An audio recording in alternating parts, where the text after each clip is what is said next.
Episode 108 घर की रौनक। अभय जब फ्रेश होकर बाहर निकला तो उसने देखा कि आयशा किसी के साथ चैटिंग कर रही थी, वो भी हंस हंस के। अपने गीले बालों को तौलिए से साफ करते हुए अभय ने उसे ताना मारा, अब नहीं हो रहा तुम्हारे पेट में दर्द? आयशा ने बिना अभय की तरफ देखे जवाब दिया, हाँ हाँ हो रहा है, तभी तो रेस्ट कर रही हूँ। अच्छा, लगता तो नहीं है कि तुम्हारी तबीयत खराब होगी, जिस तरह तुम मुस्कुराते हुए चैटिंग कर रही हो किसी के साथ। अपनी शर्ट पहनते हुए अभय ने उससे कहा। हाँ तो तुम्हें क्यों जलन हो रही है? मैं मेरे बॉयफ्रेंड के साथ बात कर रही हूँ, आयशा बोली। तो अभय के बटन लगाते लगाते हाथ रुक गए। बॉयफ्रेंड? तुम्हारा दिमाग तो ठिकाने पर ही है ना? भूल तो नहीं गई हो कहीं तुम कि अब तुम मैरिड हो, किसी और की अर्धांगिनी हो? अभय उसके ठीक सामने खड़ा था, मगर आयशा को अब भी कोई फर्क नहीं पड़ रहा था। अर्धांगिनी? किसकी अर्धांगिनी?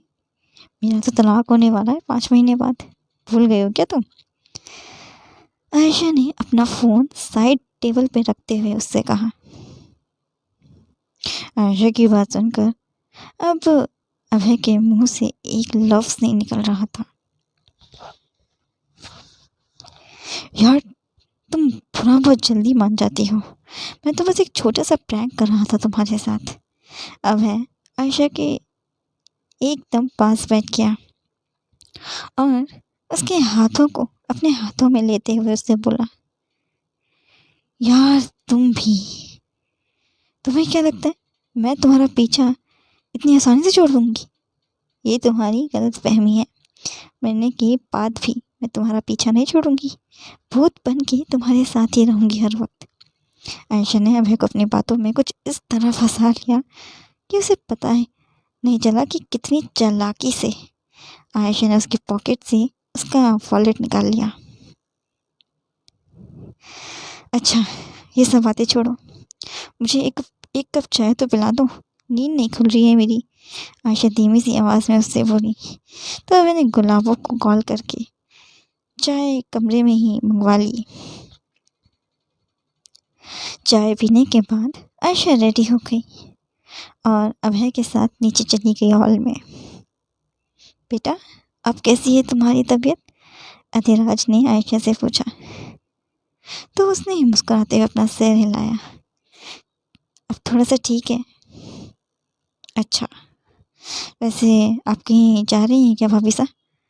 अवंतिका ने आयशा से पूछा।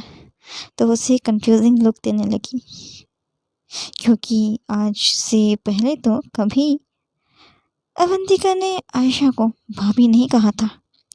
हाँ क्यों, तुम क्यों पूछ रही हो? आयशा ने स्ट्रिक्ट टोन में उससे पूछा।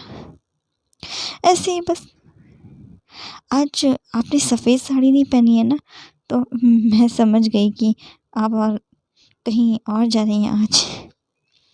अवंतिका ने आयशा को तिरछी मुस्कान दी। तभी आरुष बोला, लेकिन अवंतिका भाभी तो साड़ी पहनती ही नहीं है, वो तो हमेशा फॉर्मल ड्रेस कोड ही पहन कर जाती हैं, कोट। आरुष भाई आपको बड़ा पता है इनके बारे में? अवंतिका आरुष को ताना मारने लगी, तो अधिराज ने उसे डांट दिया। अवंतिका तुम अपनी पढ़ाई पर ध्यान दो, भाभी पर नहीं, वरना अभी तो मैंने तुमसे तुम्हारा क्रेडिट कार्ड छीना है। अगर अभी भी तुम नहीं सुधरी तो मैं तुमसे तुम्हारी गाड़ी भी छीन लूँगा। नहीं नहीं पापा, गाड़ी मत छीनो मुझसे, मेरी तो इज्जत ही डाउन हो जाएगी कॉलेज में। अवंतिका ने अपने पिता से मिन्नत करते हुए कहा। उसे इस तरह विनती करते हुए देख अभय, अनिरुद्ध, आरुष तीनों भूखे अंदर हंसने लगे। मैं मेरे घर जा रही हूँ, शाम तक लौटूंगी। आयशा ने अचानक से ये बात कही तो सबके सब उसे ही देखने लगे। लेकिन बेटा ये घर तुम्हारा ही तो है, और कोई दूसरा घर? अभय अपनी बात पूरी कर ही रहा था तभी आयशा ने उसे बीच में काट दिया। मैं मेरी मायके की बात कर रही हूँ और ये घर भी मेरा नहीं है। मैं तो इस घर में तुम्हारी रहमो करम पर रह रही हूँ। मेरा खुद का घर तो है ही नहीं अभी कहीं। बेटा तो ऐसा क्यों बोल रही है? ये घर तेरा ही तो है। इनफैक्ट ये घर और ये परिवार तुझसे है। तेरे जाने से घर सूना सूना सा हो जाता है। इसलिए शाम तक घर पक्का आ जाना, ओके? अधिराज ने आयशा से कहा, और वो भी इतनी लविंग एंड केयरिंग टोन के साथ। तो अवंतिका को जलन होने लगी, क्योंकि आज तक कभी अधिराज ने उसके साथ इतने प्यार से बात नहीं करी थी जितना प्यार से वो आयशा के साथ कर रहा था। ओके पापा, मैं शाम तक पक्का आ जाऊंगी। अभी मैं चलती हूँ, मुझे देर हो रही है। ये बोल आयशा जाने को हुई। तभी अभय बोला, चलो मैं तुम्हें तुम्हारे घर तक छोड़ देता हूँ। वहाँ से मैं ऑफिस चला जाऊँगा और फिर शाम को घर भी वापस ले आऊँगा तुम्हें। आयशा ने अभय की बात पर हामी भरी। उसके बाद वो दोनों वहाँ से चल दिए। पूरे रास्ते आयशा चुप थी। वो अभय से बात ही नहीं कर रही थी। तो बात की शुरुआत अभय ने ही कर दी। वैसे तुम अचानक से अपने मायके क्यों जा रही हो? ऐसे ही, हम लोग कोको के लिए लड़का फाइनल करने वाले हैं आज। आयशा ने उससे झूठ कहा, क्योंकि असल में तो पुलकित और उसकी फैमिली आयशा को देखने आ रही थी, मगर इस बारे में अभय को वो नहीं बताना चाहती थी। ओह ओके, अभय ने मायूस होकर जवाब दिया, क्योंकि उसे इस बात का बुरा लग चुका था कि आयशा ने उसे इस बारे में कुछ नहीं बताया। उसके मन की बात वो आयशा पहले ही पढ़ चुकी थी, इसलिए उसने उससे कहा, तुम्हें बुरा मानने की कोई ज़रूरत नहीं है। तुम्हारे भाई की शादी का हॉट टॉपिक पूरे घर में चल रहा है।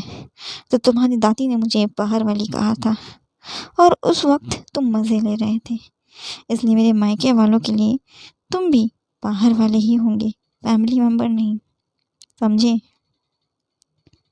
आयशा की बात सुन अभय थोड़ा चिड़चिड़ा गया। वो बोला, तुम हमेशा मुझे ही क्यों दोष देती हो?